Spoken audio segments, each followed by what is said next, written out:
Okay, so here I have the pinouts. So this is the connector I've just removed so far from the circuit, and this one like this. So here what it says is that if I look at from this view, the ground pin is here on the left, and so if I flip it like this, the ground is here on the right, while for this one, looking at it like this, the ground is on the left.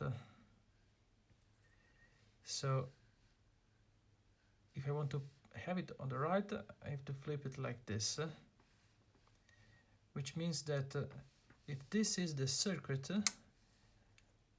the one from which I've removed this, and in this position the connector now has the ground on the right here. So if I put the USB like this, then I have it on the right as well.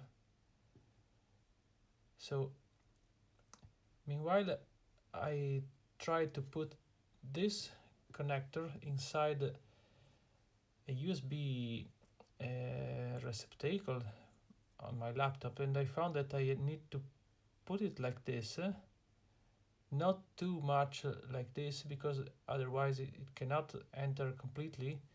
So I have to put this connector here, so which is good because then it will be like this, and then all the connections will be kind of straightforward. So this is what I need to do, to solder it here like this. Okay, so now we have to decide how to do it. One thing I could do is I can solder it like this, and then doing the connection. But it's not easy to solder this big guy on this PCB without melting everything. So probably I will glue it, and then I will do the connections. I think it's the best thing. Okay, let's do it.